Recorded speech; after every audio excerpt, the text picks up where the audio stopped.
السلام عليكم جميعا ومرحبا Good بكم. afternoon, everybody, and welcome in our fourth session, which is just before the last one of the Know Your VIT program in partnership with Ominvest. We thank them as usual for their continuous support and also as implemented by experts from More. Thank you again. And I hope that everyone benefited from the three previous sessions who have explained in detail the VAT and registrations and details how to issue invoices for the VAT and how to record the amounts and what should be listed in such documents, etc., etc. I'd like to remind you for the ones who have missed the previous sessions or any of them, you can always visit the site and see all the sessions basically by visiting the website Zubair SEC on www.zubairsec.org, and we will be we have also the chatting there with I'll have it there in the chat and also the website for you to refer to it later on. And from the last session, actually, we have started into more technical matters. And today, they'll be disclosing important decisions like input tax credit. Frankly, me, myself, I don't understand this technical terminology. And فيا ريت يعني خلينا نقول we need to really concentrate. So I really call on you all to focus and concentrate to benefit from the session. And by the way, in the future, when you face these points, you will say, you remember, yes, we have heard about it, and I wish I did wrote some notes. So don't regret it later on. Now you have opportunity to benefit and take notes. So I will not take much of your time. Our speakers will be speaking in English as like last time, but the Arabic is available, interpretation available when you click on the interpretation feature, and you will have the English and Korean. The Korean, press in Korean, and you'll have it in Arabic. For the questions, we will answer all the questions eventually at the end of the session. So don't forget it. Just send your question straight away on the chat, and we will collect it. And at the end, we will answer all of them. Or we can open the mic for you towards the end of the session. And let's not take more time. Allow me to invite Mr. Ankor from More to start now the session, and wish you really have a good time and bye. Thank you. Okay. Thanks, Ali, and good afternoon, everyone. I welcome you to the webinar series. This is webinar number 4, which we are conducting on the input tax credit. Let me just share my screen and then we'll start the presentation.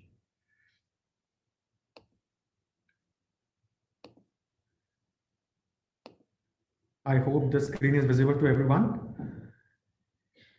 Ali, can you just confirm it's visible? Okay. Yes, it's visible. Okay.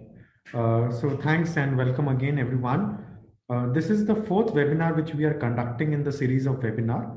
The earlier 3 webinars which we have conducted is pertaining to the registration, taxable and zero rated supplies, and what kind of exemptions which are available under the Oman VAT law. And the last one which we conducted relating to the documentation and the compliances. So the recording and the details for each of the webinars which have been conducting earlier is there on the website of Zubair SEC. So the idea of these webinars is to provide practical guidance and handholding to the businesses so they are aware of these kind of important concepts under the VAT. And today's topic, input tax credit, is one of the most important aspect under the Oman VAT legislation. Typically, we know that VAT has already been implemented in 3 other GCC countries, that is UAE, Bahrain, and Saudi. And Oman is the 4th country to implement VAT. The VAT has been implemented from 16th of April 2021, and it's coming in 4 different phases depending upon the turnover of the businesses. So in the first phase, the businesses having turnover of more than 1 million, for them the VAT was implemented from 16th of April. And now the second phase for the businesses having turnover between 500,000 and less than 1 million, for those businesses, the date of VAT implementation is approaching. It's effective from 1st of July. So it is important for all businesses to assess what is the turnover and under which slab they would be classified so that they can take the VAT registration accordingly.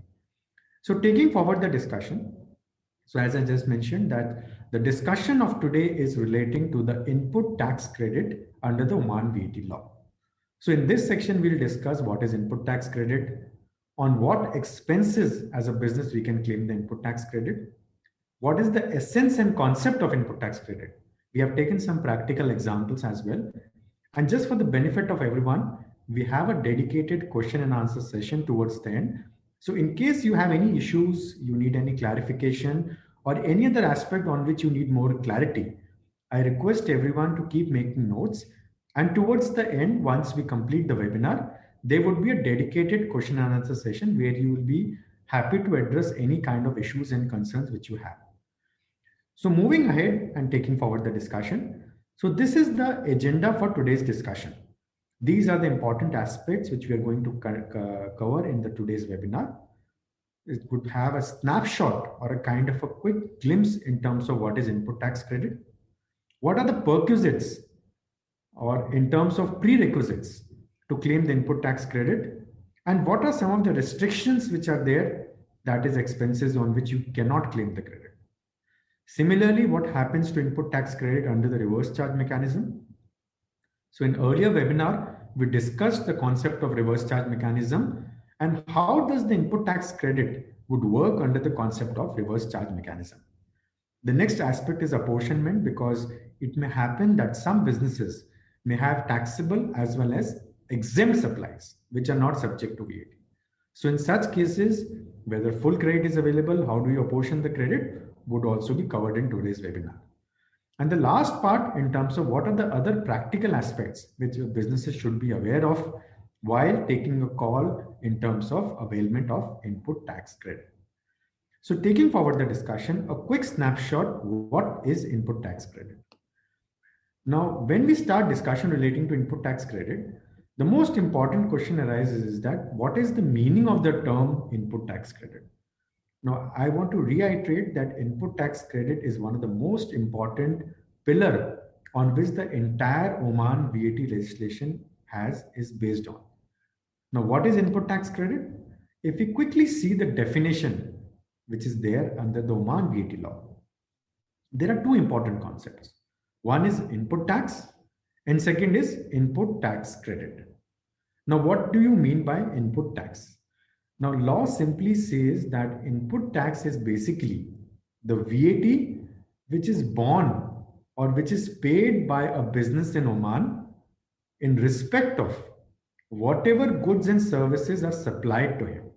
So it is very important to keep in mind that the input tax concept works on my expense side.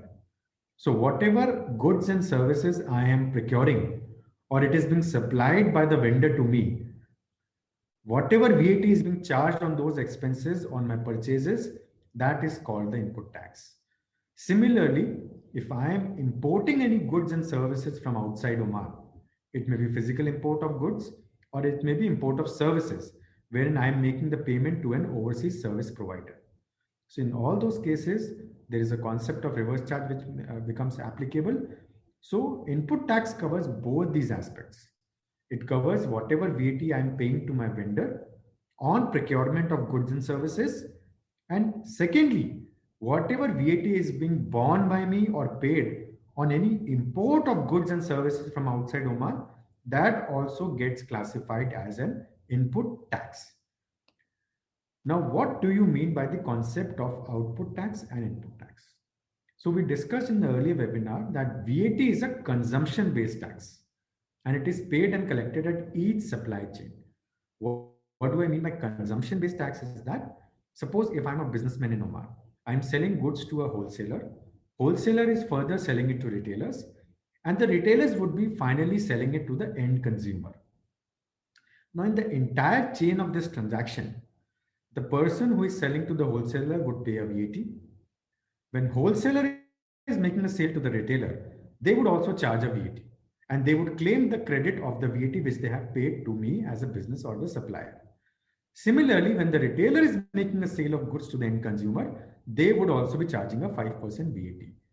But ultimately, whoever is the end consumer of those goods, that is the person who is consuming those goods, is the person who is bearing the liability of 5% VAT. So that's why it is called the consumption tax. Whoever is consuming the goods, he has to bear that 5% VAT liability. And the example which I discussed, the VAT is paid and collected in each supply chain. So I am selling, I pay VAT. When wholesaler is selling it to retailer, he also pays VAT. And similarly, when the retailer is making a sale of goods to the consumer, he would also pay a VAT.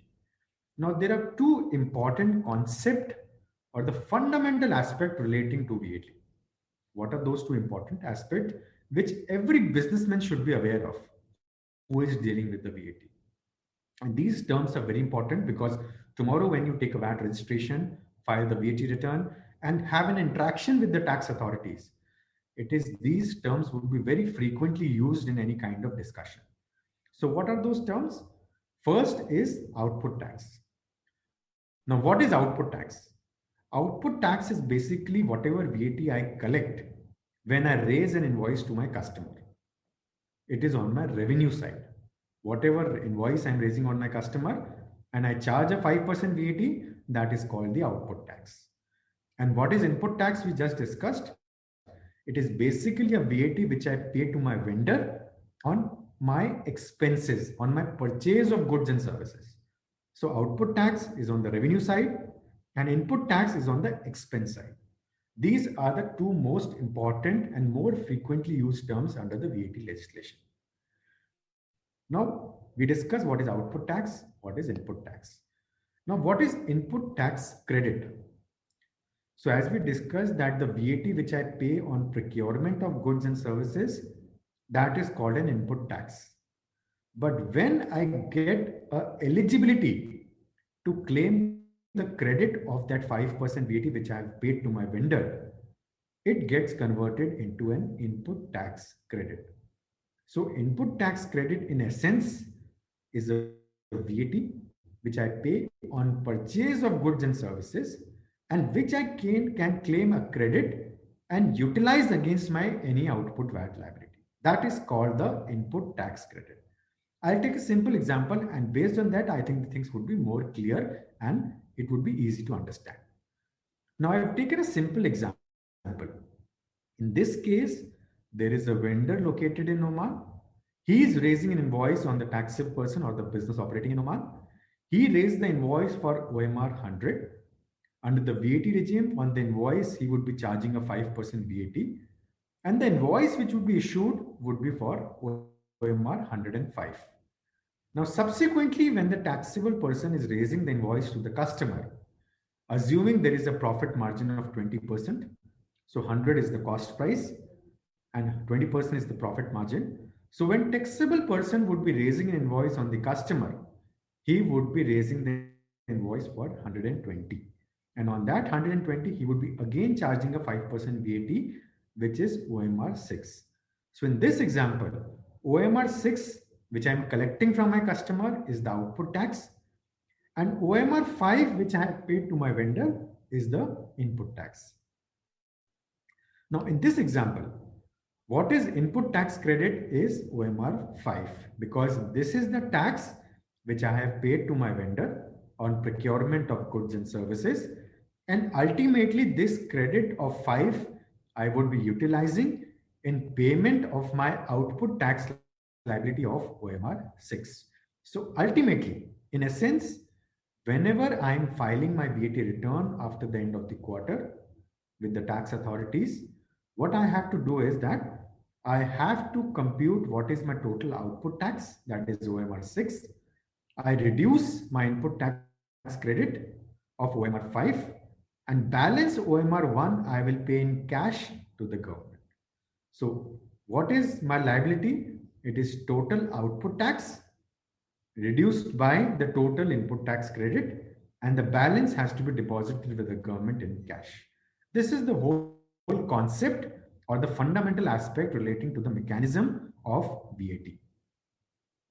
Now, in today's webinar, as we discussed, we would be more focusing on this OMR 5, that is the input tax credit. How can I claim this credit? What are the documentation? What are the conditions relating to the same? And what are the situations in which I cannot claim the credit of this OMR 5? So we'll discuss each of these aspects in subsequent slide. Now, first important aspect is that what are the prerequisite or the conditions to claim the input tax credit, and subsequently what are the restrictions for claiming the input tax credit. Now first we'll discuss the prerequisite or conditions to claim the input tax credit. Now first and the foremost condition is that a taxable person who is claiming the input tax credit has to satisfy these conditions, or these are the circumstances in which he can claim the credit of the input tax credit. Now we'll discuss each of these conditions. The first condition is that the procurement of goods and services from the VAT registered vendors in Oman. So basically, the most important condition is that I can claim the credit only in those cases where I am procuring the goods and services from a vendor who is registered for VAT. If the vendor is not registered for VAT, ideally he cannot charge any VAT on the invoice. So the most important thing which we should keep in mind while claiming the credit is that whether I have made the purchase of those goods and services from a vendor who is registered for VAT or not. The second is that VAT paid on import of goods and services under the RCM. So as we discussed under the concept of reverse charge mechanism, as an importer of those goods and services, I would be the person who will be paying the VAT. So as an importer, whatever VAT I have paid on import of goods or services, I can claim the credit of that VAT. It's not a cost for the business. In case of capital assets, now what are capital assets? Capital assets are those business assets which are designated for long-term use, like a building, plant and machinery, land, anything, any asset which is intended to be used for a longer duration. It may be 10 years, it may be 15 years. So in those cases, that would qualify as a capital asset. Now, in case of capital asset, there is a different mechanism for claiming the credit and the periodicity in which the credit can be claimed. Now, in order to avail the input tax credit, what are the conditions which have to be satisfied? Now, the most important condition is that, as I discussed, that the person claiming the input tax credit is a taxable person. So in the previous bullet, we discussed that important condition is that I should be purchasing goods from a vendor who is registered for VAT. The next important condition is that I become eligible to claim the credit of the VAT only if I am registered for VAT. A person or a business which is not registered for VAT cannot claim the credit. Therefore, it is very important that in case you have a lot of purchases from vendors located in Oman, and on those vendors, if they are charging a 5% VAT, it becomes more important for us to take a VAT registration, because only once we obtain a VAT registration, we can claim the credit of the 5% VAT charged by the vendor. If you are not registered, we cannot claim any input tax credit under the VAT regime. The VAT which I am paying on my purchases should be correctly and separately charged by the purchaser on the invoice. Very important aspect. What do I mean by this aspect is that when I am purchasing the goods from the vendor and the vendor is issuing a tax invoice, on that tax invoice, the vendor should specifically mention the VAT component separately on the invoice. Suppose if I take an example, you have purchased goods for OMR 100, there is a 5% VAT. So in the invoice which I'm getting from the supplier, it should specifically mention there should be two separate line items, OMR 100 as the value of the goods or services, and 5% VAT should be mentioned as a separate line item. The invoice should not mention 105 and just merely mention inclusive of taxes.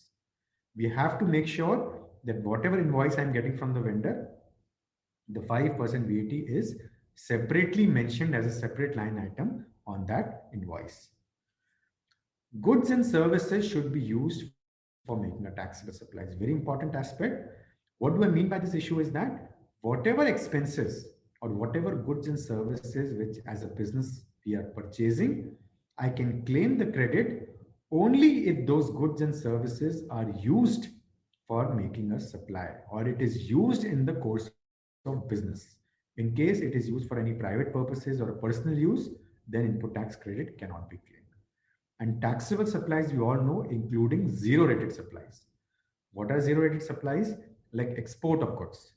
So there might be a situation that as a businessman, you might be exporting goods outside Oman. On export of goods, there is no VAT. So on your revenue side, you still may not be paying any VAT. But in case of export of goods, you can still claim the credit of the VAT, which is being paid on procurement of goods and services. But the underlying principle is that whatever goods and services on which the credit is being claimed, those goods and services should be used for the purpose of making a supply on which VAT would be paid or should be used for business purposes. Tax invoice, which is ITC's world, is received and retained by the taxable person. Very important aspect. The input tax credit can be claimed only against a valid tax invoice. And the tax authority have prescribed what are the contents which have to be specified on the invoice. Sorry, and we'll discuss the format. So only if you get a proper VAT invoice, in those cases you can claim the credit. If the invoice is not in a proper format or it does not have all the particulars, then the credit cannot be claimed. So two important aspects. First, you should get a proper tax invoice from the vendor.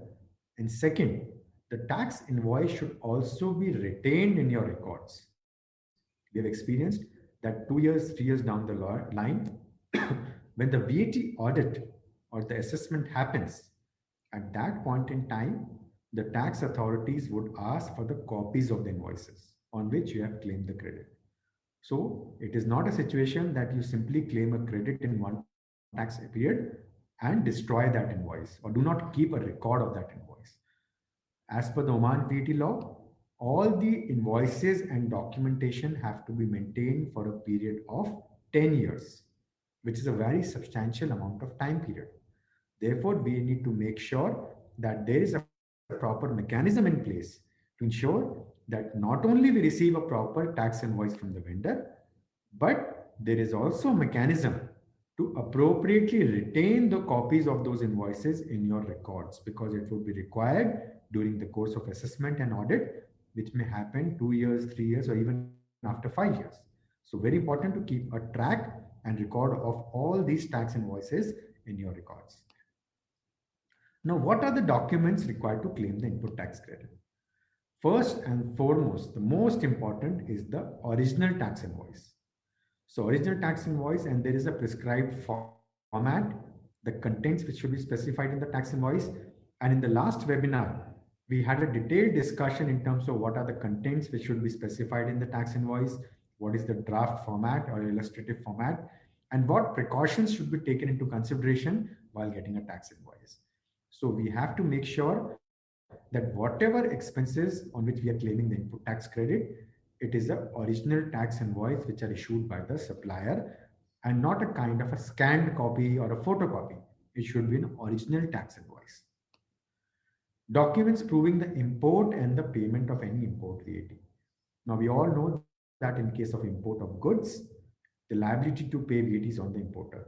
So when I clear the goods from outside Oman, at the time of clearance of those goods from the customs, there is a customs duty which is being paid. Now, after 16th of April, any goods which are imported into Oman, along with the customs duty, we also have to pay the 5% VAT. So we have to ensure that whatever 5% VAT is being paid to the customs authority at the time of clearance of those goods, we maintain appropriate tax receipt of those goods, that this is the quantum of tax which has been deposited. And another important aspect is that you should be the importer on record. Now, when we deposit this VAT with the tax authorities or customs authorities, it is important that the tax receipt should have the name and the VAT registration number of the person who is importing those goods. In many cases, we are experienced that businesses have appointed clearing and forwarding agent. Sorry. And in those cases, the name of the clearing and forwarding agent is appearing on the tax receipt. So that could be a problematic situation for the businesses.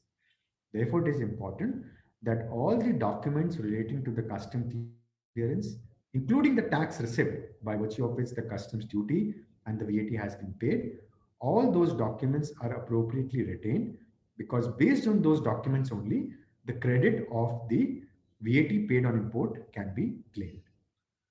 Tax returns and records of the output tax in case of reverse charge mechanism and deferment of import tax.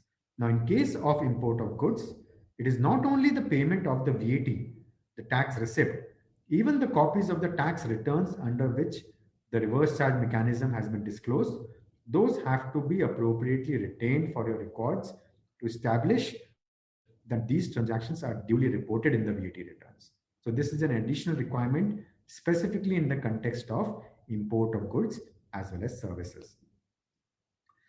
Now, next we move towards the restrictions. What are the restrictions on claiming the input tax credit? So we discussed in the preceding slides that what are the documents, what are the conditions for claiming the input tax credit, which the businesses should be aware of while claiming any kind of credit. Now, the next question which arises is that what are the expenses on which input tax credit cannot be claimed? Now, there is a specific restrictive item list under the Oman VAT law, which lays down a list of certain goods and services on which the credit is specifically denied, or you cannot claim the credit under the VAT regime. So we'll discuss each of these points. So what are the specific goods and services on which the credit cannot be claimed? First and the foremost is the goods and services which are used for the purpose of entertainment services. Now, in case I am purchasing any goods and services from a vendor in Oman, I'm paying a 5% VAT, and subsequently, if these goods and services are used for any entertainment purposes.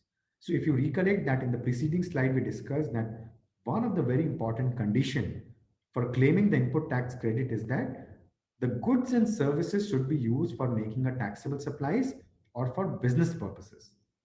So in continuation to that condition, the law has specifically prohibited that in case you are buying any goods and services, but if you are using those goods and services for entertainment services, like for any personal use, not for business purposes, or which does not have any nexus or correlated with your taxable supplies, then you cannot claim the credit. We will discuss, we have discussed some of the examples in the subsequent slides where these aspects would be much more clear.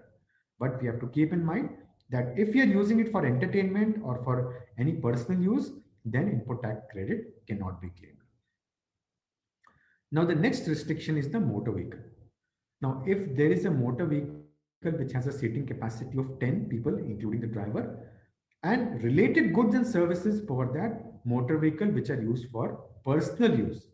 Now, if I take an example that there is a motor vehicle which has been purchased in the name of the company, but subsequently those motor vehicles are used for the personal use of the employees. The employees may be taking home, or it may be partly used for personal, partly for office. So in all those cases, the credit cannot be claimed. And related goods and services, if there is any maintenance of those motor vehicle, if there is a fuel expenses for that motor vehicle, all the goods and services related to that motor vehicle, which is being used for personal purposes, the input tax credit cannot be claimed.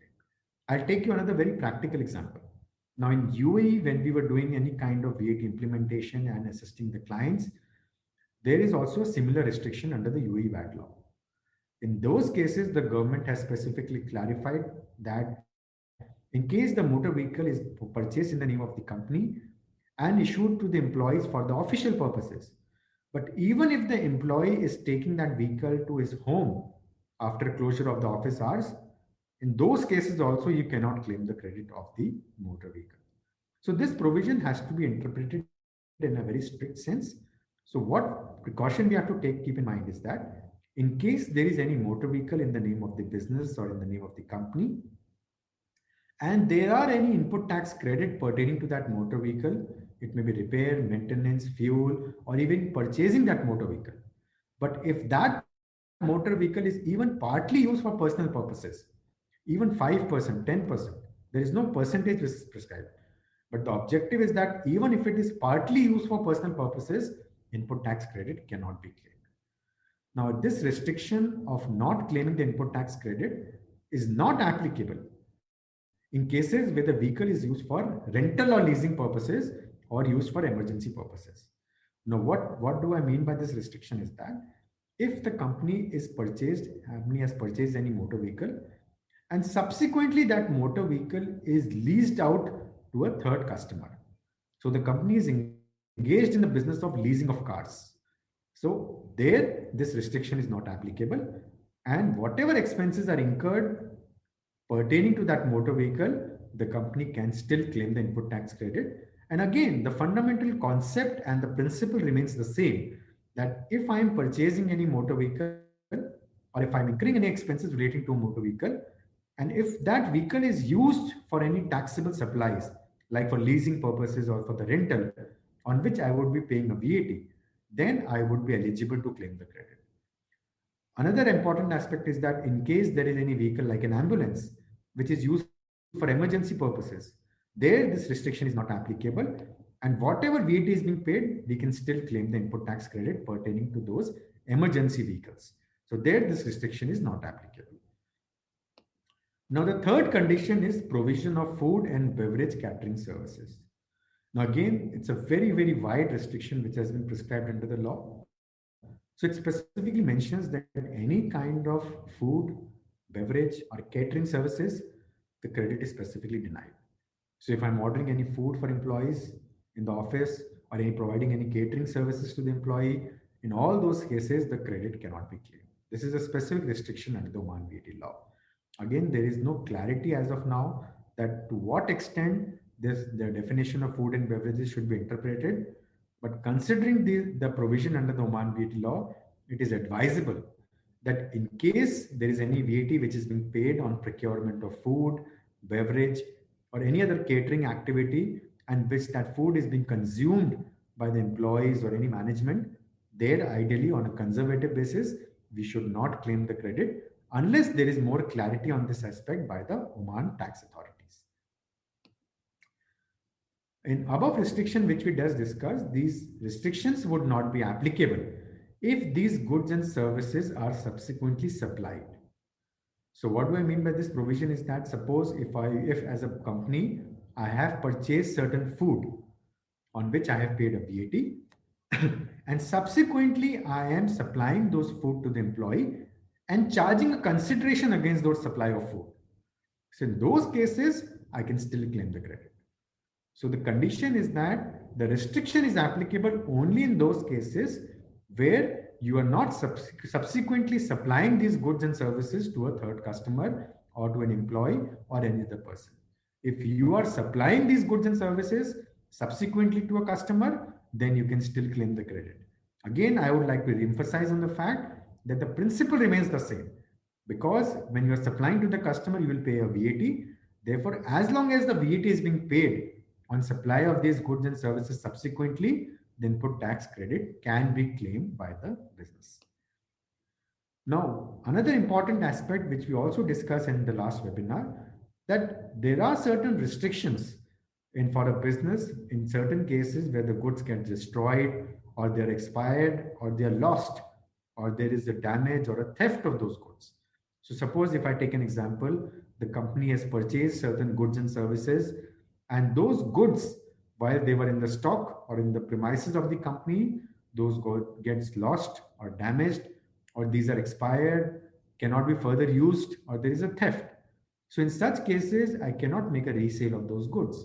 So what would happen to the credit of the 5% VAT in respect of such goods? So there is a specific provision under the Oman VAT legislation which specifically stipulate that in such cases, what we have to do is that in case there is any kind of a damage or there is a loss of those goods or there is a theft, then you can still claim the credit of the 5% VAT which you have paid to the vendor. But the condition is that you have to notify to the tax authority within a period of 30 days in the prescribed form and manner. So in case you notify to the tax authority that this kind of incident has happened at the premises, in those cases, there is no requirement to reverse the credit. We can still continue to claim the credit what we have taken pertaining to those goods. But in case we fail to notify the tax authority within the period of 30 days, then there are two options which are prescribed under the law. First, either we have to pay the VAT on those goods, or second, whatever credit we have claimed for those goods, we can reverse the credit. So both options, either of them can be followed by the businesses. So just to summarize, that in case any such incident happened in the business, you should immediately notify to the tax authority within 30 days. In case you fail to notify to the tax authorities within a period of 30 days, then either you have to pay the VAT on those goods which have been lost or destroyed, or alternatively, whatever input tax credit has been claimed on those goods, we can simply reverse the credit and it becomes a neutral solution, perspective. So in both the cases, either of the options can be selected by the businesses. Now here we have taken some practical illustrations which will give more clarity in terms of the interpretation of these restrictions which have been prescribed under the law. So we have taken a very simple illustration that suppose there is a businessman, Mr. A, he owns a retail company which is specialized in sale of shoes. Now he purchased 4 tickets for a football match, and definitely when he has purchased those tickets, the sponsor or the ticket seller would have charged a 5% VAT. Now when he purchased those tickets and subsequently he gives those tickets to his trade partners, it may be distributor, retailer, or other people in the chain, to his trade partners, just to strengthen the business relationship. Now in this case, he has given those tickets on free of cost basis because he wants to strengthen the business relationship. So the question would arise is that whether in this case the credit can be claimed or not. So the answer to this question is that while there may be a business purpose for this expenditure, because when he is issuing those tickets to the trade partners, he is strengthening the business relationship. So you can simply argue that this expenses which I have incurred, it's for business purposes because I'm strengthening my business relationship. But considering the restrictions which are there under the Oman VAT law, the VAT paid on these tickets cannot be claimed as a credit because these are used for recreational purposes or entertainment purposes. So therefore, the credit cannot be claimed in this case, applying the restriction which are there under the Oman VAT legislation. Now, second example, there is a company called XYZ. They are engaged in the business of selling mobiles in Muscat. Now, what the company does is that they purchases a printer. The owner of the company, that is XYZ, he purchases a printer in the company's name. So the vendor would issue an invoice in the name of the company and charge a 5% VAT. Now, when he purchases the printer, post purchasing that printer, he takes that printer to his house for use by his family. Now, and again, the question would arise is that whether a credit of this 5% VAT can be claimed on the purchase of printer or not. So in this case, since the printer is not used for economic activities, it is used for the personal use of the family members of XYZ, the input tax credit of the printer cannot be claimed. Even though the invoice of the printer is in the name of the company, but because of the fact that the printer is being used for personal purposes, for the use of the family members, the input tax credit cannot be claimed. Now, the third example, there is a guy or person, a businessman, Mr. C, is purchases food and beverages and which is consumed by the staff and employee of the company. So on purchase of food and beverages, again, a 5% VAT would have been paid. So the question would arise whether this credit is claimable or not. Now, in this case, the ITC cannot be claimed on account of specific restriction which we just discussed in the preceding slide, that any kind of food, beverage, catering services, for those the credit cannot be claimed. However, in case the company or Mr. C is receiving any consideration from the employees for these food items, then he has to pay a VAT And in that scenario, the credit of the VAT paid on food and beverages can be claimed. But if we are simply issuing it to the employees free of cost, the credit of these food and beverages cannot be claimed by Mr. C. Another example which we have taken is that there is a taxable person who is purchasing stationery and incurring other expenses for maintenance of office like cleaning, security, etc. There will be a lot of expenses relating to the business. Now, here, whether the credit of the VATs can be claimed or not. So the answer is that the stationery, maintenance of office like cleaning and security, these are used for the purpose of business, because if I'm running a business, I need to run the office properly. And all these expenses are integral part for running of the office or the business. So expenses incurred for running of the office or business purposes, or these are indirectly used for making a taxable supply. Therefore, in such cases, the credit in all these expenses can be claimed by the businesses. So it's important that while taking a call, whether you should claim the credit of the VAT or not, we have to keep in mind whether these expenses are falling under the restrictive category, or any of these goods and services are those category for which the credit is specifically restricted or denied, then you cannot claim the credit. But in other cases where it is used for business purposes, then the credit can be claimed. So very conscious call has to be taken at the time of claiming the credit to ensure that we do not end up in claiming a wrong amount of input tax credit, because it may result into levy of penalties. And second, it may also have financial implications on the business, because tomorrow you might be required to pay the VAT from the pocket, because if you have availed in wrong input tax credit, then that credit would have been utilized for payment of the output liability. So moving ahead to the next important aspects, what we have done is that we have quickly summarized that what are some of the expenses which typically are incurred by the businesses, and whether for such expenses the businesses can be eligible to claim the credit or not. First, we'll discuss relating to the employee cost. Now, typically when I pay a salary, bonus, leave encashment, or any incentive payment to an employee, there is no VAT which is applicable on transactions with the employees. When I make any kind of the salary payments, bonus, encashment, these are not subject to 5% VAT. So the question for credit would not arise at all, because the VAT is not applicable.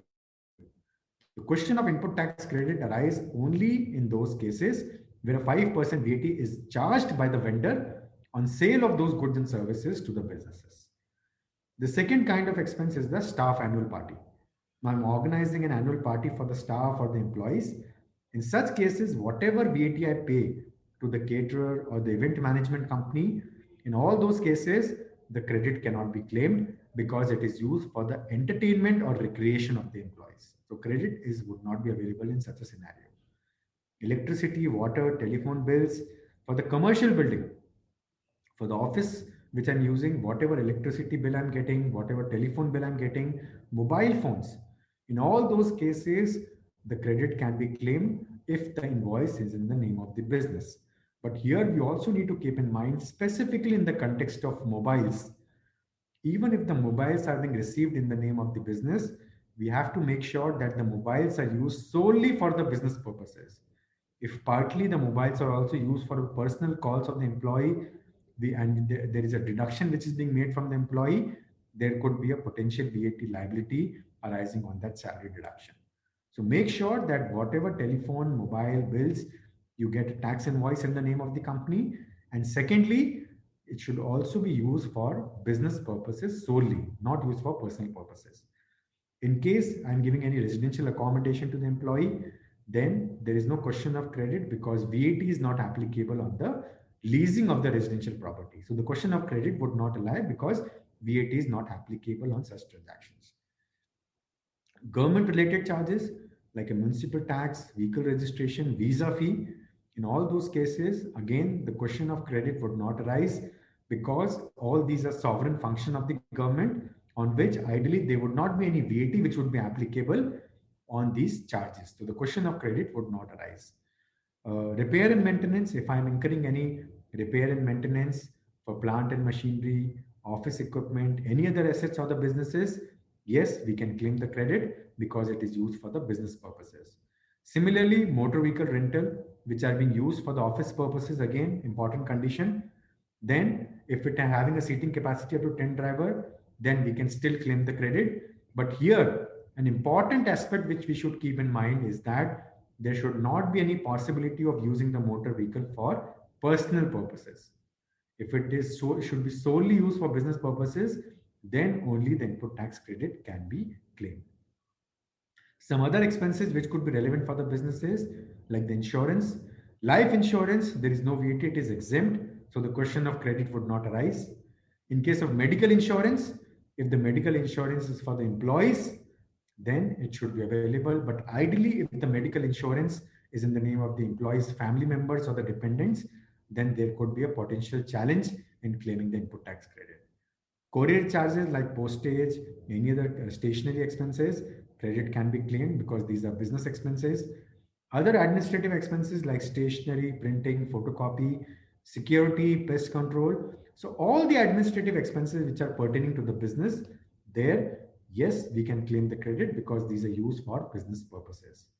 In terms of traveling, air tickets, if the air ticket is for international transport travel, like from Muscat to Dubai or any place outside Oman, there is no VAT because international traveler, international transportation of passenger is zero rated. So the question of credit would not arise. In any way, local transportation through cab is anyway exempt from VAT. So typically in case of traveling expenses, there would not be any VAT which I would be paying as a business on my expenses.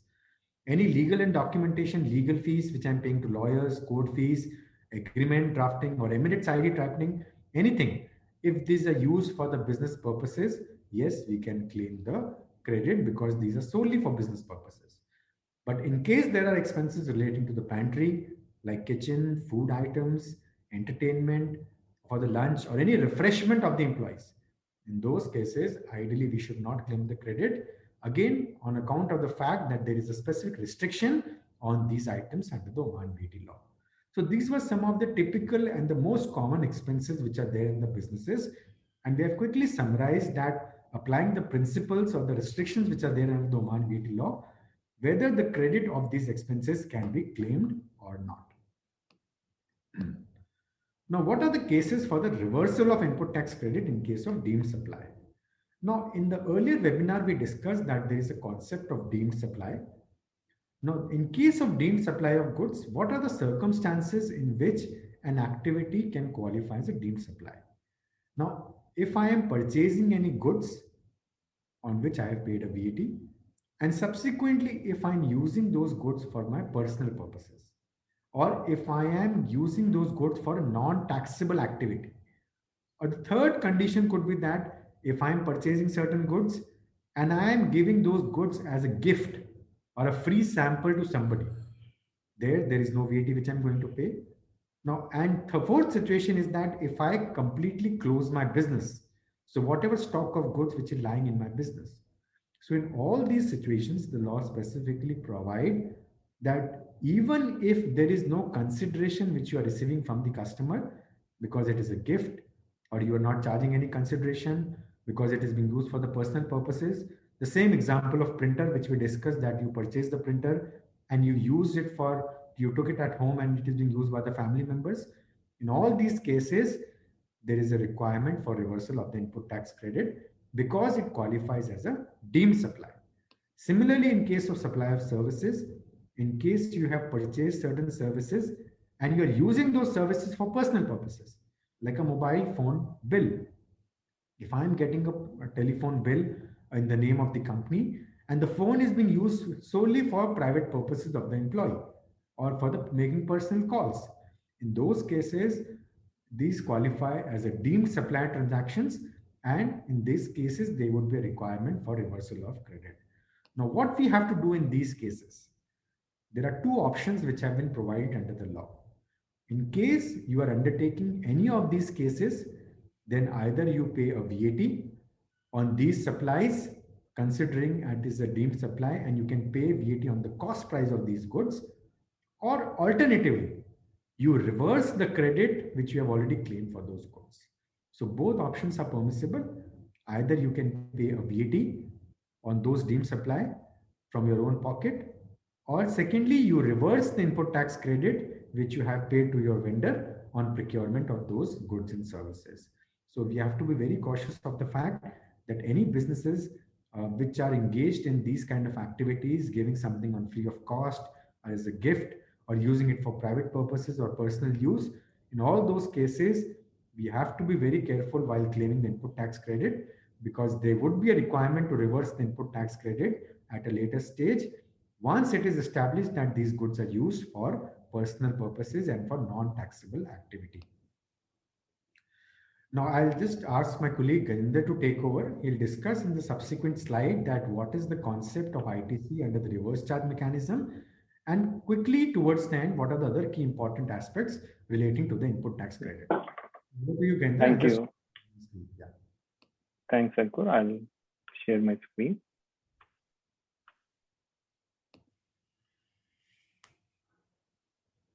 Okay, so now we are going to discuss the provisions related to ITC in the case of reverse charge mechanism, as we commonly call this as RCM.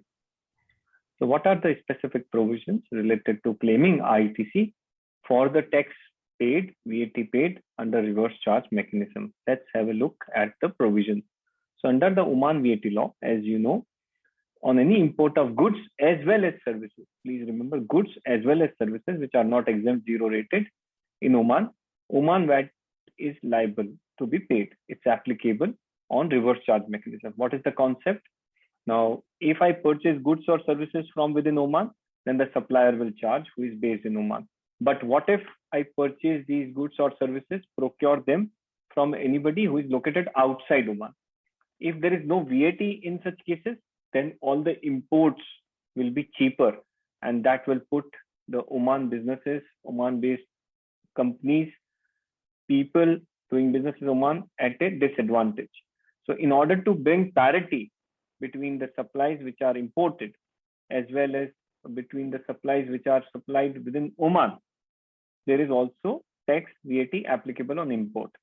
Now, because of the fact that in such cases, the supplier is located outside Oman, the law says that compliances have to be made by the person who is located in Oman.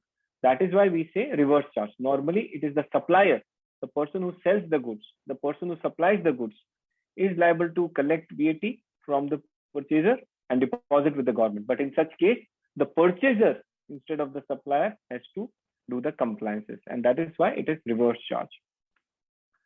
Next, where VAT is paid under RCM, the same should be available as recoverable ITC. So in terms of ITC, there is no difference. Whether somebody has charged from Oman or you have paid under RCM, in both the cases, for the eligible goods and services, you can claim input tax credit. However, as we'll see, the manner of claiming credit with respect to goods and services is different. The payment of tax in case of RCM for goods and services is different. So it's recoverable, and ITC can be utilized for payment of output tax liability subject to conditions that we have already discussed. So let's see what is the difference in terms of treatment for services and goods. We will first see services. ITC on import of services. So the good thing is that even though the person who is in Oman is required to pay VAT under RCM on the services that he procures from outside. So for example, if you buy a Microsoft Office license, Office 365 license, and you pay online to overseas based server of Microsoft, this is import of service, and you will have to discharge VAT liability, but you can claim input tax credit. Now, how to pay? You don't have to pay in cash. That is the good part. There is a method, what we call as accounting for. Okay. So what you need to do, simply you need to show in your return that this is the total amount which is paid to the person who is outside, and this is the VAT liability. So you show in the return. Don't pay the cash. At the same time, in the very same return, you can claim input tax credit of the amount. What does that mean? It means that you don't have to pay cash first and then take credit. Only the disclosure is required to be made in the return. Very important. No cash flow, no cash outflow, I mean, only disclosure in the return is sufficient. So the taxable person will be able to account for VAT on its normal VAT return, and he may be able to claim that VAT back on the same return, subject to the normal VAT recovery. However, the mechanism and procedure shall be clear only once the return format is out. We are expecting the return format to be out soon, because first return is due by end of July for the period 16th April 2021, when the VAT got implemented for the first time, till the period 30th June. Before that, the return format will be out and they will provide this mechanism. So having seen the procedure in case of import of services, let's look at the provision related to import of goods. As per the scheme of payment mechanism under RCM, applicable VAT on import of goods should be paid in cash. When do you have to pay? When you bring those goods into Oman at the custom frontier to the customs authority, to the ROP, you have to pay when you are bringing these goods physically into Oman. So you know that when you bring imported goods into Oman, you have to pay customs duty. Now, along with the customs duty on goods, imported goods, VAT is liable to be paid at the time of clearance. So both the payments will be made, customs duty plus VAT. And you need to have VAT payment proof basis that you can claim input tax credit. So as we can see, in case of goods, cash payment is required and later you can claim the credit. But in case of services, you need to be cautious that you are reporting everything in the return. That is the most important thing, but cash payment is not required. Let's move forward. So under RCM, where ITC is not available, the value of RCM would be highest of market value, invoice value, or payment made. So this is a provision whereby people who cannot claim RCM, then in such case, the law says that you have to adopt market value so that people don't conceal or short declare the value and short declare the tax. That's the mandatory provision. It is generally applicable in case of a related party transaction, those who procure services from their overseas offices, locations. In such case, if they are not able to claim ITC, then the law requires that the reporting should be done on the market value, invoice value, or payment made, whichever is higher. Now, input VAT credit for goods and services used for personal purpose should not be recovered. We have discussed this and will also further elaborate on this in the next few slides. Key aspects for consideration for claiming ITC under RCM are as follows. So the taxable person should be importer on record. You should have a very clear document in your own name evidencing payment of VAT on import. We have seen in many cases what happens, people procure goods from UAE and the UAE-based supplier charges UAE VAT. And there is a transporter who brings these goods into Oman and he declares goods in his own name before the customs authority. Now, in such cases, even though you may end up paying VAT to the transporter because he has deposited VAT to the customs authority under his import code, he being importer on record, even in such case, despite paying VAT to this transporter, you will not be allowed to take input tax credit. Why? Because the duty payment document, the challan for the bayan documents are not in your name. So please, you realign this type of procedure.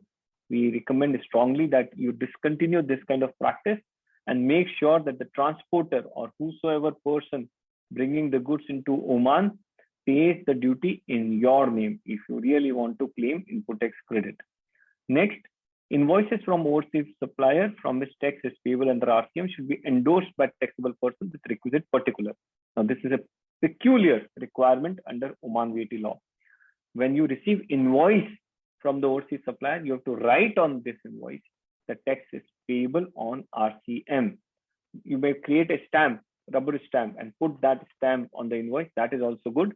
But what is important is that you have this kind of endorsement on each and every invoice. Okay, let me repeat because it's a very important compliance. On each and every import invoice on which you are required to pay tax under RCM, you have to make endorsement that on this invoice, this is the total value, this is the total tax, and tax is payable under RCM. You can do this once in a month. You don't have to do it on a daily basis, but once in a month or once in a quarter, you must have procedure in place to make this compliant. Next, taxable person should have paid VAT in cash at the customs port. As I explained, in case of goods, tax is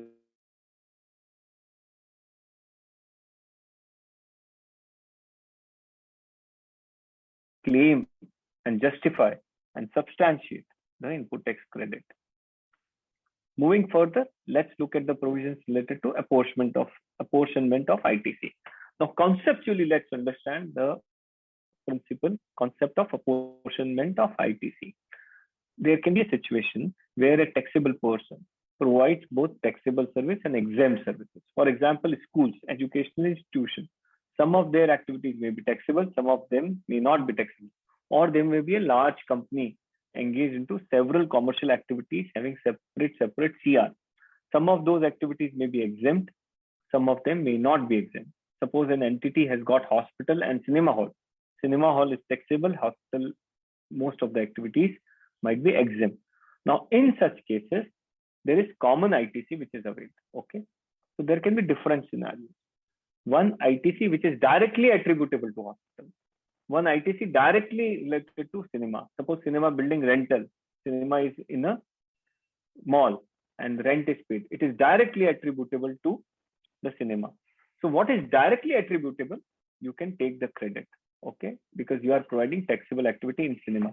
But for exempt, please remember, as we already explained in many webinars earlier, in case of provider of exempt activity, ITC is not allowed. So in my example, whatever ITC or VAT paid with respect to hospital business, hospital activity will not be allowed. So what is directly attributable? For cinema, you can take, for hospital, you cannot take. Simple. Now, there are several common services which are there. Okay. For example, audit. For example, head office is common for both the businesses. Rental of head office, electricity, stationery, these kind of common expenses. So the simple rule is that if it is common, you cannot attribute it. You cannot link it directly to the exempt business or taxable business. Then you follow the proportionate formula. And that is what we call as apportionment of ITC. So it's very logical that you do a proportion. Now, how to do proportion, etc., we'll see. Let's look at the slide. Taxable person incurs input tax on goods and services used in making both, this is important, taxable and exempt supply. Then such person is required to apportion the ITC. What is the formula? Full deduction of ITC on goods and services used exclusively for making taxable supply is allowed. In my example, exclusively for cinema building rental, electricity, exclusively for that purpose, it is allowed. No deduction of ITC on goods and services used exclusively for making exempt non-taxable supplies is allowed. So what is exclusively pertaining to hospital is not allowed. A proportionate deduction of ITC on goods and services used for making both taxable and exempt supply is allowed. How to calculate proportion? Let's look at the illustration. A real estate company located in Oman is engaged in leasing both commercial and residential leasing. Commercial is taxable, residential is exempt. The annual turnover of the commercial real estate is 400,000 riyals, and VAT exempt residential leasing is 200,000. So half is VAT exempt and half is 400,000. Sorry, 200,000 is exempt and 400,000 is taxable. So purchases, invoice from construction company for the construction of the commercial real estate, 100,000 plus RO 5,000 of Oman VAT. Okay, this is commercial, directly related. 100,000 plus 5,000. Statutory audit fee from auditor signing of final accounts, 10,000 plus 5,000 riyals. This is common. An invoice for carpeting company for carpet to be included in the residential real estate, 40,000 plus 2,000. So first is directly related to commercial, which is taxable. Second is common audit fee. Third is directly related to residential, which is exempt. Now, how to calculate the eligible ITC? ITC on invoice issued by the construction company can be directly attributable to the VAT taxable activity, commercial leasing, and can be fully claimed. Okay. So in this example, one can fully claim 5,000 riyals, which is ITC on construction. Then ITC on the invoice issued by carpeting company can be directly attributable to the VAT exempt activity. Residential leasing, we mean, cannot be claimed. This will be a cost for the business. So ITC in this example, 2,000 riyals will be cost. Total cost for carpet will be 40,000 riyals plus 2,000, VAT, 42,000 riyals. Then the balance ITC on the statutory audit fee relates to both taxable and exempt. Just do the simple proportion basis the turnover. It is 200,000 which is exempt out of 600,000. So 1/3 will be disallowed, 2/3 will be allowed.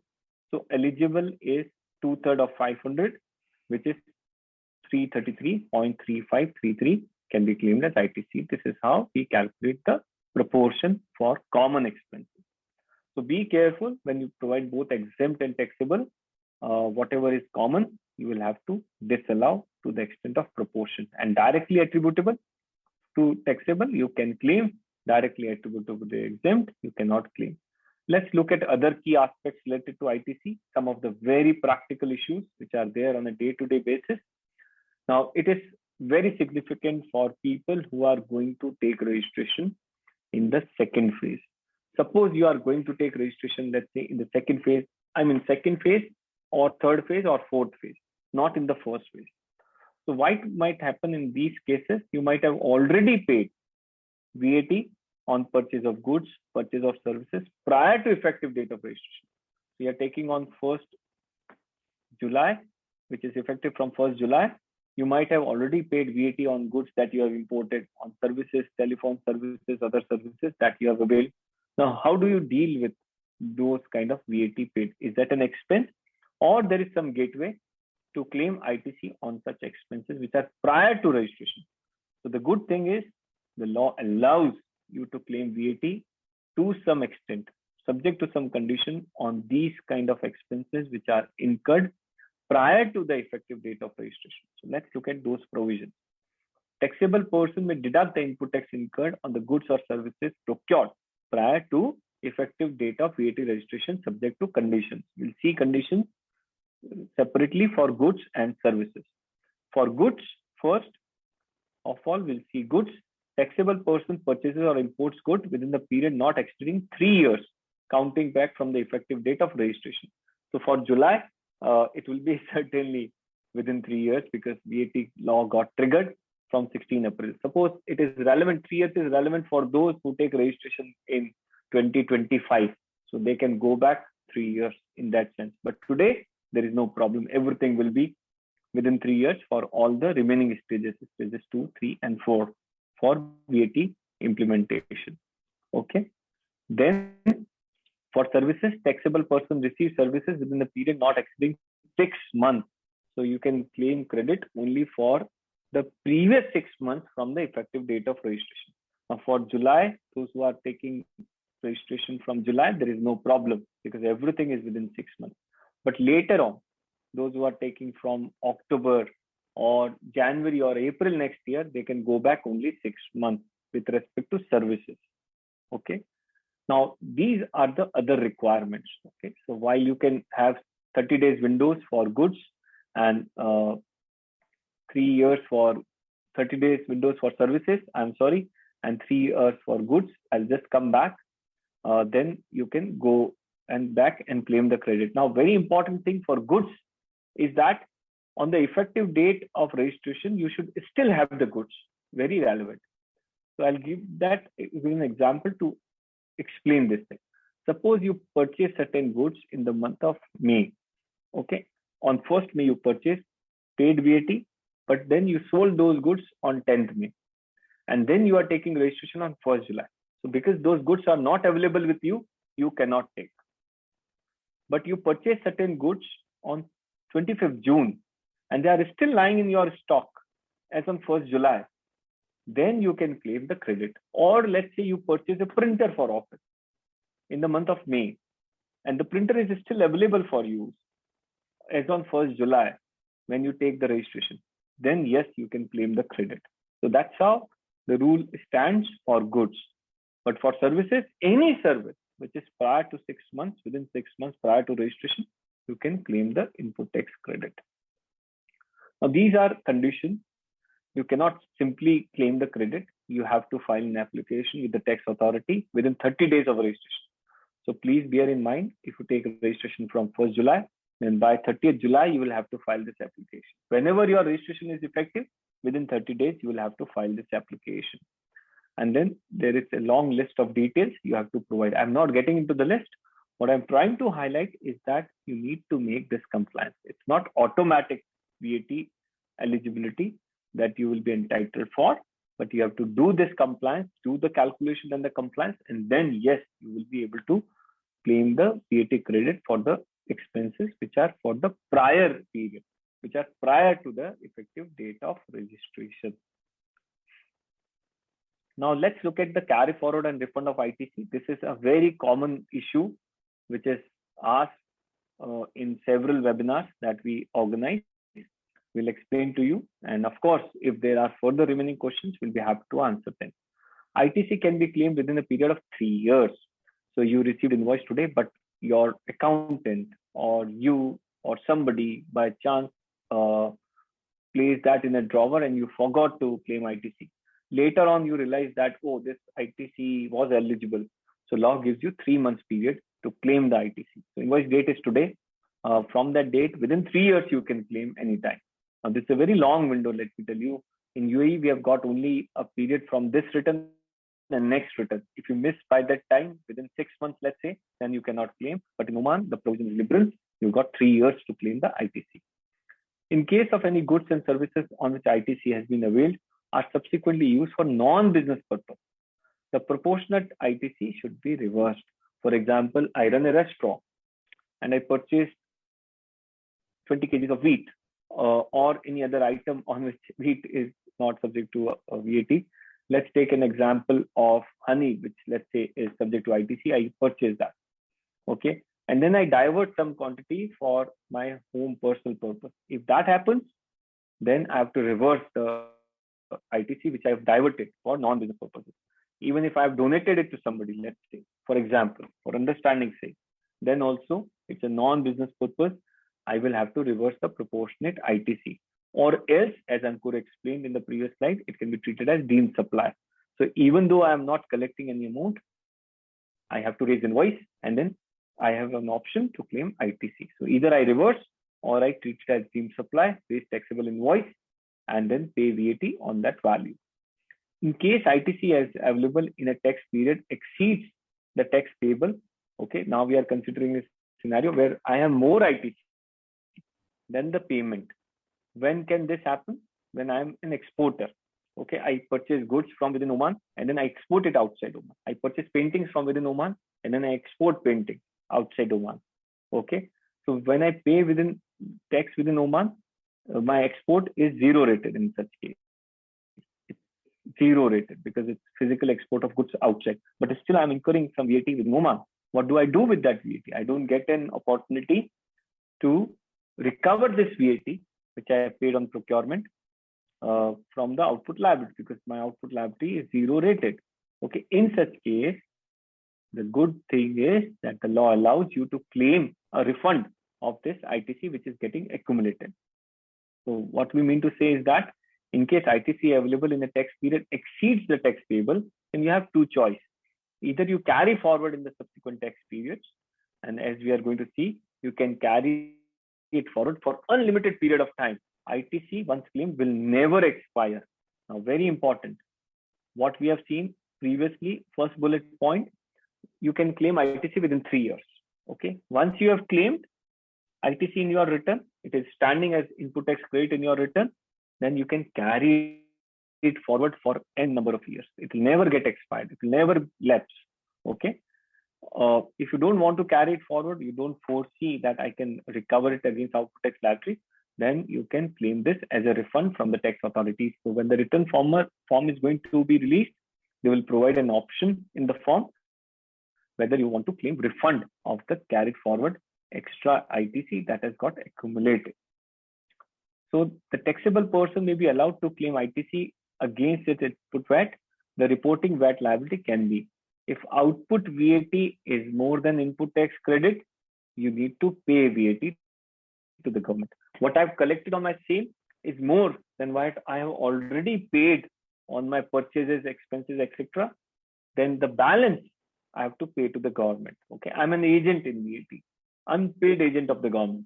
I have to collect tax on my sales that I have collected minus the tax which I've already paid. balance, I need to pay deposit to the government. If output VAT is less, what I've collected from my sale is less because of those zero rated things. Okay. And ITC is more. You can either carry forward or take a refund. That's how the ITC function works in direct tax regime globally, and that's how it also works in Oman. Okay, all these things you have to make sure are reported accurately when you file the return. So this brings us to the end of the session. We are happy to take up questions and answers that you have at this point. Okay. For Q&A, what you can do is you have got a virtual sort of hand raising option in front of you under the reactions option. Okay, you can use that and go ahead and raise your questions. We will ask you, once you raise your hand, we'll ask you to unmute yourself and you can proceed with the questions, and we'll be happy to take them up one by one.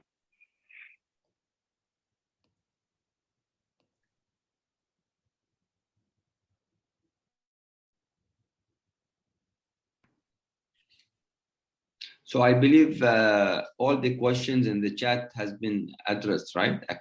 Already answered or not? No, I think maybe probably we'll take up those questions and give the answers. I think it would be better because everybody can hear those. Exactly.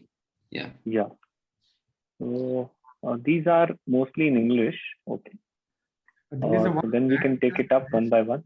One hand which has been raised by Mr. Akil. We'll just take it up that first, and then we can move to the. All right. Yes, Mr. Akil, you can go ahead and ask a question. Yes, thank you very much for our enlightening session, and it was very nice. We have a small doubt. See, we have some of the rented properties which we are utilizing for our staff, and on these rented properties, we have got utilities, water, electricity bills being paid, and we pay VAT on them.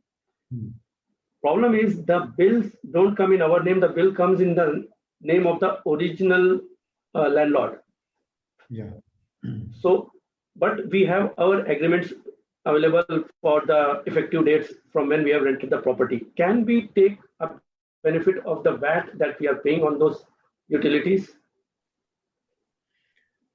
Yeah, so Mr. Akil, in this case, ideally, the first of all, as we discussed, that the most important fundamental principle for claiming the credit is that the invoice on which you're claiming the credit should be in your name with the VAT registration number. Okay. Now, but in case there is any such problem in this case, I think recently there is a mechanism which has been activated that when you are taking the printout of that bill online, probably you can change the name and mention the TRN number or the VAT registration number. So probably you can explore that option which is there. Else, if it is not possible to change the date, then the name and the TRN, then probably it would be difficult to claim the credit. Right. Thank you. Thank you very much. Also, if it is pertaining to residential, then there is another issue for claiming the credit in such case. You can explore because of the exempt activity.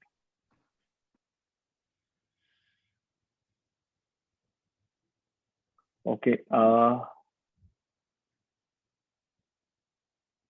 Wu Chang Zian, there is a question. ITC under RCM must pay VAT in cash. Yeah, it has to be paid in cash along with custom duty. Okay, so if you have an arrangement with customs whereby you are making payment online, then you can take payment online. What we mean to say, payment of ITC in cash is that you have to actually pay the money, whether bank or cash. But in case of import of services, you don't have to make the payment at all. You just have to declare in the return, and that will suffice the purpose. In that sense, we say that you have to pay in cash, but not really in currency notes sort of a thing. Whatever is the manner of making payment of custom duty, you can follow that and make payment of VAT. Mr. Wu Chang Zian. Okay, I hope this clarifies. Then from Mr. Allen, the question is, if we charge VAT on invoices for monthly maintenance services, do we have to pay VAT quarterly basis even though we have not received payment from the client? Yes, sir, you need to pay VAT because VAT works on accrual basis. Rather, VAT works on cash or accrual, whichever is earlier. So you have raised the invoice, the payment liability will trigger. And even though you have not recovered from the customer, you still have to pay VAT deposit with the government. Now your question can be that what if customer never pay? So for that, there are provisions to claim bad debt. And we have covered those provisions in one of the previous webinars, which are hosted on Zubair SCC website. We have discussed how to claim adjustment on account of bad debt.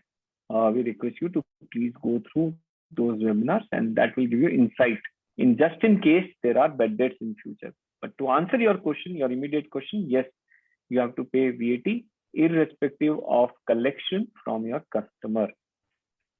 Yeah.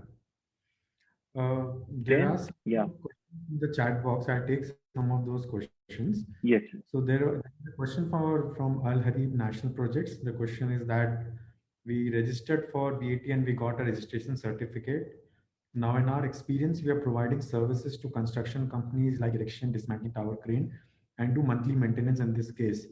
In our invoices, we are not charged VAT. Sometimes we are purchasing parts, but we are not charging the client the VAT. So, sir, in this case, because once you obtain the VAT registration, so on all these activities, when you raise the invoice to your customer, you have to charge a 5% VAT and issue a tax invoice. So on all of the activities, you have to pay a 5% VAT. And whatever VAT you are paying on purchasing of those parts from the vendor in Oman, you can claim the credit of that 5% VAT and utilize against the liability arising on the VAT charged from the customer. So it's important that whatever invoices you issue to your customer, we have to start charging VAT on those invoices. There is another question from same Al Harib National Projects that, but we purchase parts, for example, R100, and we add some margin on it and give our quotation. They accepted, we are paid cash and we have been charged, but we get a payment by the client after 30, 60 days, we are not charged VAT. Is it correct? So, sir, under VAT, the timing when the client is making the payment is not relevant. As long as you have supplied the goods to the customer and you have collected the payment or you have raised the invoices, whichever event happens first, the liability to pay VAT gets triggered. Even if the customer is making the payment after 30 days, 60 days, or even after 6 months, the payment is not the criteria. So in this case, you still have to pay the VAT because you have received the payment and even delivered the goods to the customer.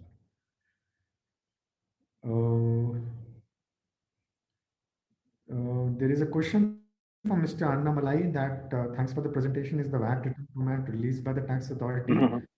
No, sir. The format is not yet released. Not yet out. I'm also anxiously waiting for the same. But it is expected that it should be released very soon because considering that next month, 30th of July, is the time frame for filing the first VAT return. Next question is from Mr. Anil K. Ban charging VAT on services and it shows only in statement, not issue any debit advice for any transaction.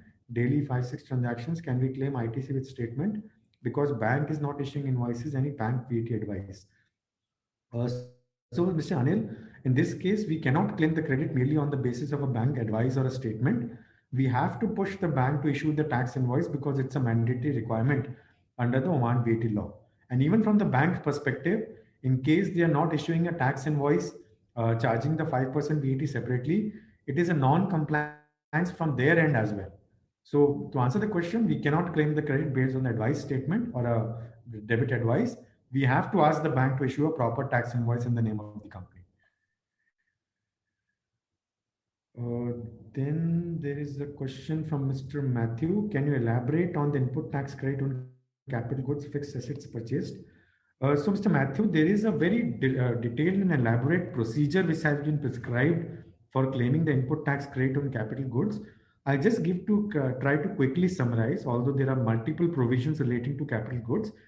But the essence which the law says is that whatever capital goods you are purchasing, you can claim the full input tax credit on day one. But there are certain conditions which have been prescribed that you have to use those capital goods within a specified time frame.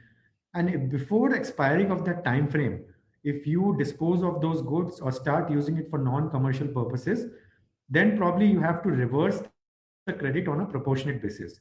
So there are different sets of formulas and ratios which have been laid down, considering the situation which is there in specific case, which will need a detailed analysis. But just to quickly summarize, these are the broad provisions that you can claim the credit in one go, but you have to keep tracking the usage of those goods during the usage of those capital goods.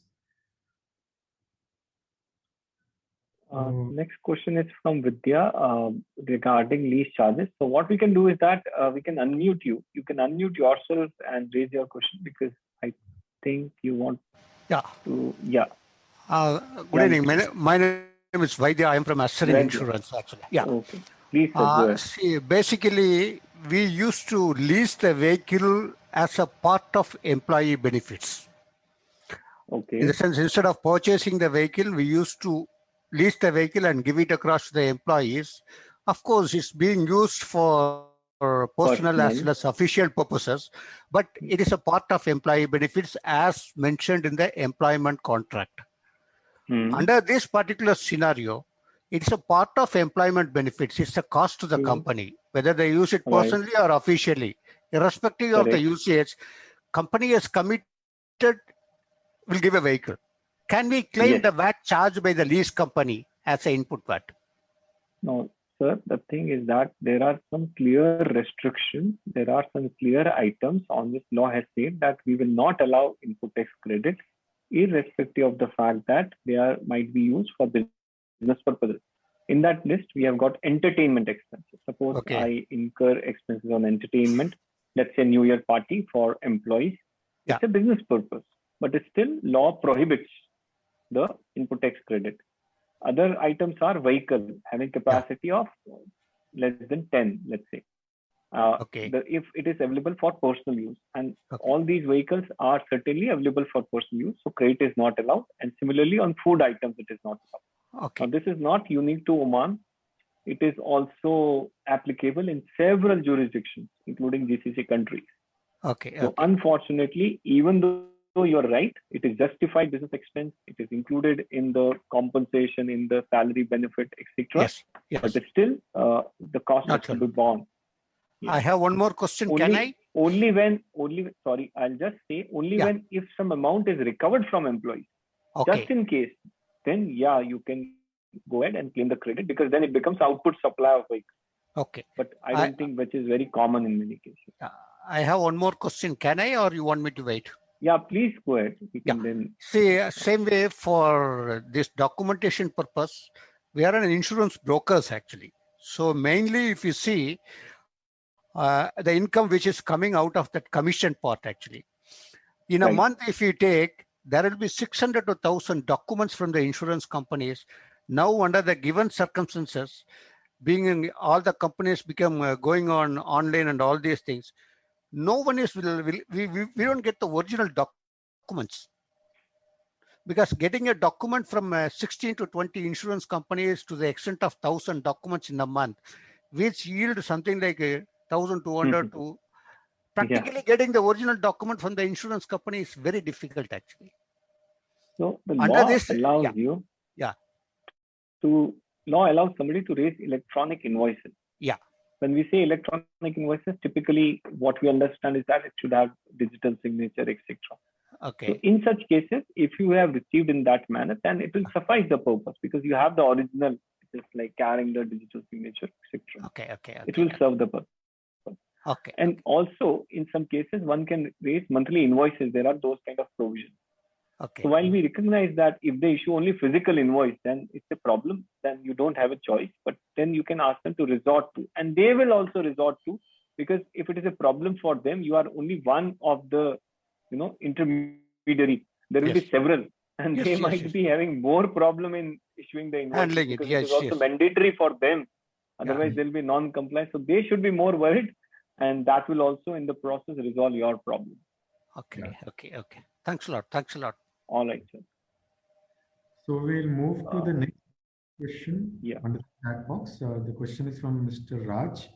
What kind of stamp we have to fix on the RCM invoice? So Mr. Raj, just to answer your question, that in case of reverse charge mechanism, whatever invoice we are getting from the overseas supplier, on that we have to basically mention what is the OMR converted value on which there is a liability to pay VAT, and what is the quantum of VAT, and a declaration to the effect that the VAT is being paid under the reverse charge mechanism. So these are the three things. Probably you can prepare a stamp, rubber stamp prepared, and Rubber stamp. rubber stamp prepared and affix it on all the original vendor invoices which you're getting from the overseas So just to be abundant caution, it's nothing like any revenue stamp or a postal stamp. It's just a rubber stamp, because if you don't want to write anything and there are many invoices, then you can prepare a rubber stamp. That's what we suggested. Yeah. The next one is from Mr. Chetan, that if we receive any services from outside GCC, do we have to pay immediately under RCM? So Mr. Chetan, first of all, in case of services, we don't have to pay the VAT in cash to the tax authorities. As Garinder explained that in this case, for services specifically, we have to make an accounting entry recording the output VAT liability and the corresponding input VAT liability in the books of accounts. So once we make that entry, there is no requirement to pay the VAT. What we have to simply do is that when we are filing the VAT return, at that point in time in the VAT return, we have to disclose both the output VAT and the input VAT in the VAT return as a disclosure. So there is no requirement to pay the VAT under RCM. This is the only compliance which we have to undertake in terms of RCM and import of services.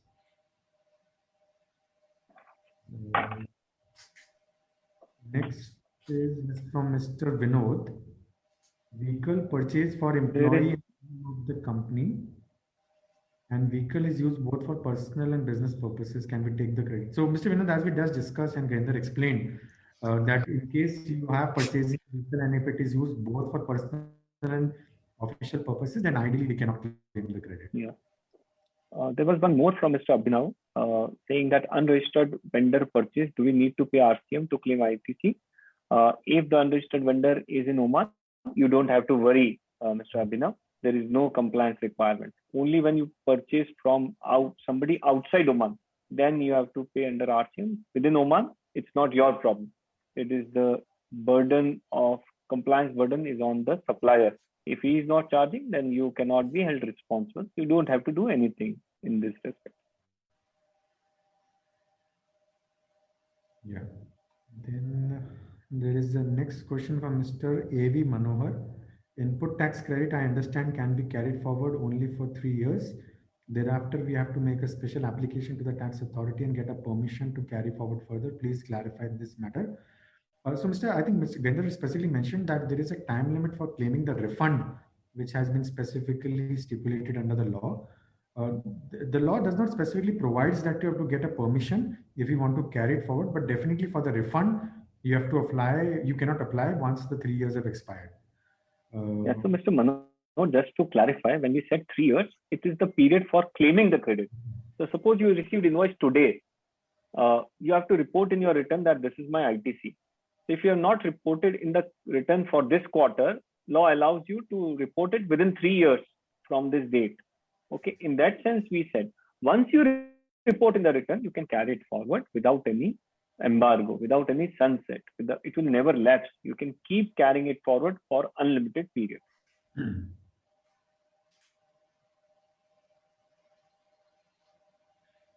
Then we have Ankur from Mr. Ganesh.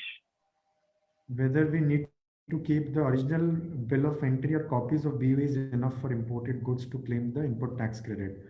So, sir, I think for claiming the input tax credit, ideally, first of all, the most important document is the tax receipt, which we get from the ROP, which has both the component of VAT and customs duty, because that is the proof of deposit of tax.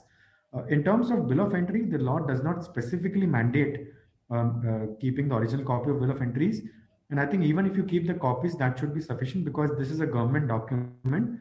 And in case it is required, can be easily verified by the tax authorities in their records as well. So should not be a problem, but tax receipt definitely we have to keep in original, because that's a proof of deposit of VAT. Next is from Mr.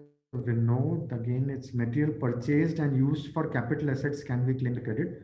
So Mr. Vinod, I understand that all these goods would be used for business purposes solely in the factory or the premises where you're using it. So then in that case, credit can be claimed. subject to fulfillment of other conditions like the invoice and everything. But definitely, yes, credit we can claim. Yeah, and you can claim it outrightly, but you have to keep those capital goods for a certain period of time, as we explained. You cannot, if you sell those goods, then earlier, let's say before 5 years, etc., then proportionate reversal requirement is there. Then there is a question from Mr. Abhinav. In case of vehicle, this be a solution that we pay full amount of salary to employee and then charge the vehicle rental with tax to employee and then recover. So that input tax rental current won't become. So Mr. Abhinav, yes, yeah, the understanding is right. So as you mentioned that in case you are recovering an amount from an employee and paying a VAT on that, then you will become entitled to claim the credit of the VAT which you have paid on your procurement or the lease rental which you are paying to the rental company. So that is correct, because in that case, the credit restriction would not apply.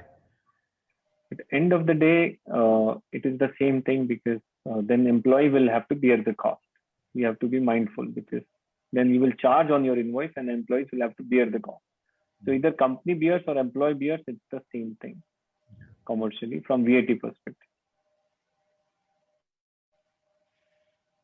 Then there is a question from Mr. Akil Wasi. The Bayan has two columns, the consignee and the intercessor. The consignee is my company and the intercessor is clearing agent who gets the credit when VAT is paid on import. So Mr. Akil, in this case, what we have to ensure is that basically on the tax receipt document, which is generated by the ROP and which has the customs duty and VAT payment amount, in that document, the name of the company and the VAT registration number should be appearing for claiming the credit. In case the name of the clearing agent is appearing on that document, then definitely there could be challenges in claiming the credit, because under the current law, there is no mechanism or a procedure which have been clarified for claiming the credit in case the VAT is being paid or the tax receipt is in the name of the clearing agent.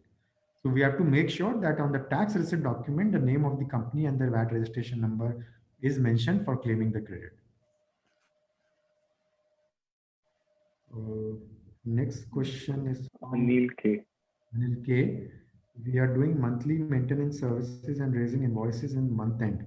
In April, we raised the invoice like half without and half with it. Can we raise like this in one invoice?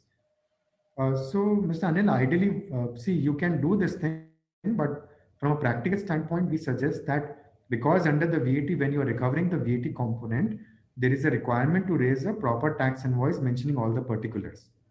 So therefore, ideally, we suggest that you raise two separate invoices. One can be a normal commercial invoice, which does not have a VAT component, and separately raise a tax invoice, which has a VAT component. So there is no ambiguity even from a customer standpoint to take the credit in this situation. Then there is a question from Mr. Chetan. Thanks a lot. But if we receive legal services, still we do have to show output tax and input tax in the return. So, Mr. Chetan, I think you are referring to the legal services which you are receiving from outside Oman. So, in this case, yes, you rightly mentioned that in case you are receiving these legal services from outside Oman, under reverse charge, you have to record both output tax as well as input VAT while filing the VAT return. So, it's a more of a disclosure requirement which has to be complied in the VAT return. And appropriate accounting codes have to be created in the system to pass the accounting entry accordingly.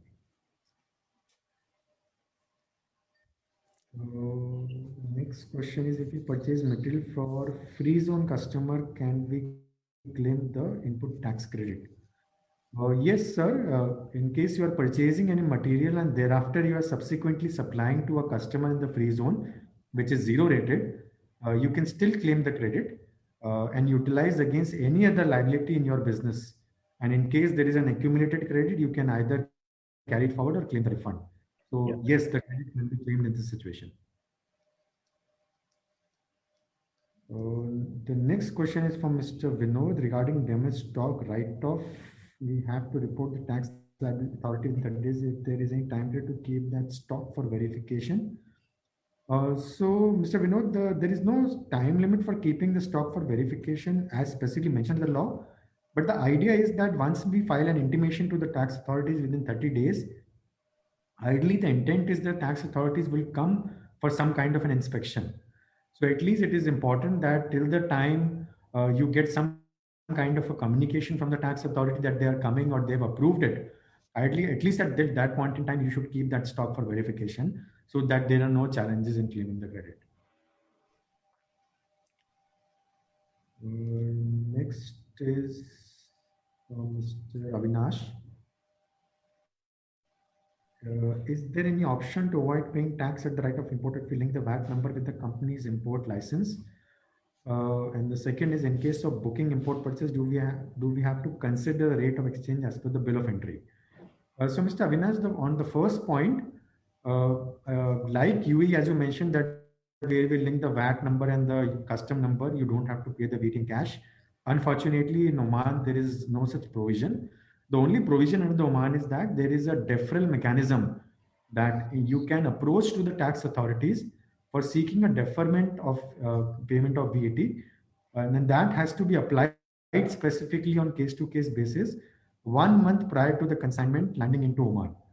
So if you file that application to the tax authority that you don't want to pay the VAT in cash, and for that you probably have to submit a bank guarantee and other requirement. And if a permission is being granted by the tax authorities, probably after that you might have an option not to pay the VAT. There is no such mechanism like in case of UAE, which is there in Oman.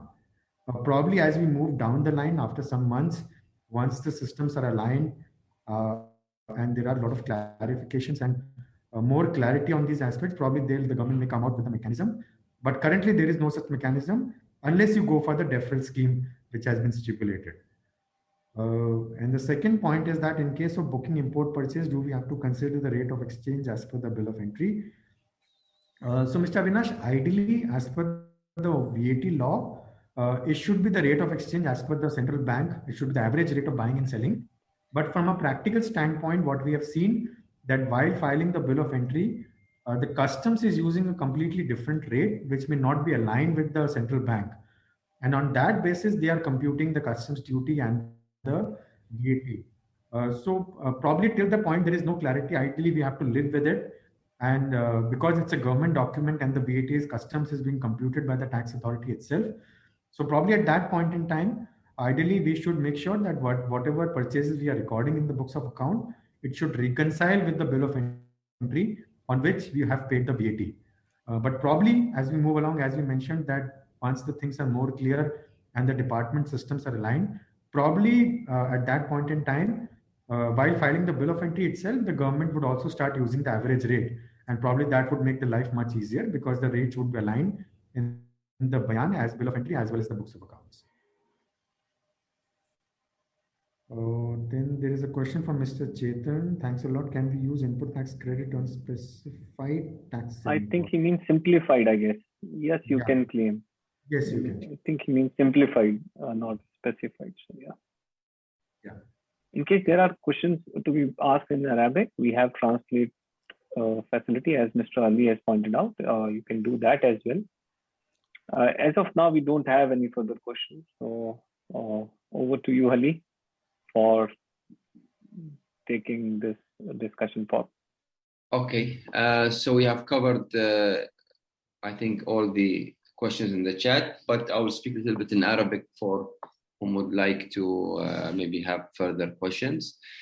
فبالنسبة للحين عندهم بعض الاستفسارات if there are any questions or inquiry or some ambiguities, now it's your opportunity. You still have a few minutes. You can ask, you can raise your hand, or you can chat with us. In short, the last 2 or 3 sessions were really technical and might have been difficult to some people who may not have background in accounting, etc. But they should get used to it. Even for SMEs who don't have any accountant, they will definitely need an accountant, and also the proprietors must have at least ID, a simple ID, what's happening by the tax, how to review the accounts with the accountants in the future. You should have really general idea about accounting, not necessarily in details. You don't need to understand really everything, but in general. And the first time maybe you heard about these points, you may find it a bit heavy and technical. but you'll be hearing a lot of it. You are basically, you have to, whether you want to or you don't want to. This is basically, it's a challenge. We all have to face it, whether we like it or no. But for these sessions, actually, it's a real opportunity for you to benefit from. It is being provided, supported by great sponsors like Oman Invest and great expertise like and more. So it's that opportunity. It's not that you get it freely like this every day, especially as we have said that if you get stuck in something, you have to go somewhere and pay them big money for someone to solve your problem or do your accounts for you. So I was actually just want to stress the importance of this for, let's say, to be actually to be more beneficial to everyone. Okay. Well, Or I can just I have a few words, or shall we wait for questions? There is one question which has popped up from Mr. Mohammad Ziad. For traders in fruit vegetable, loss is common. Whether we should reverse the input test rate on it. So yeah, Mr. It's not necessary if you can establish and report it to the authorities. Okay, because if there is a shortage, then there is no problem. If you can see that it's a damage sort of a thing. But anyway, I think there would not be any VAT Yeah. credit on fruit and vegetable. Probably. Yeah, that is also true.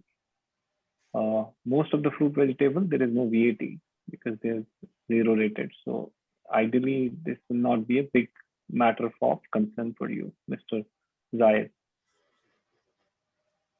In UAE, I think you mentioned UAE. In UAE, everything is 5% taxable, but in Oman, we do have a list whereby many food items are zero rated. So please check whether you are dealing in those kind of items. And if they are zero rated, then the issue of reversal will not arise at all.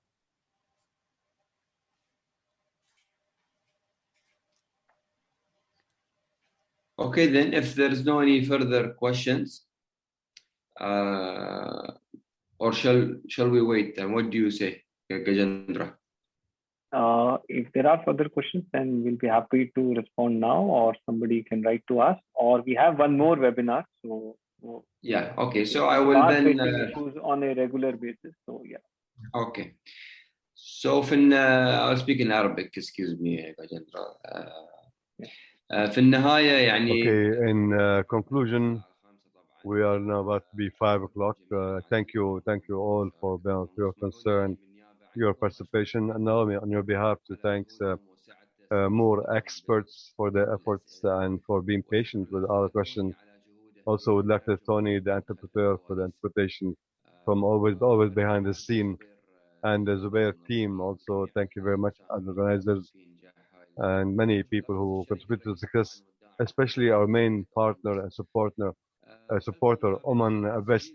And please follow up for our next closing session, which we hopefully, I think, will be on the 7th of July. But follow up with us for you to receive the confirmation for the invitation. And in the chat here, you will find the link for the Zubair website, where you can see all the previous sessions. They're being recorded there in Zubair website. You can always refer back to it. Even who has been with us before, you can always go back and make sure that you understand everything in the session, since it is there on the website of Zubair. And now we'll just say thank you very much and goodbye. Thank you all, to Gajendra, to Ankur, to everybody else. I think 7th July will be the next date. Yeah, we will confirm by email as well. So, thank you. All right. Okay, thank you all, and see you soon. Thanks everybody. Thanks Ali. Thanks Nozer.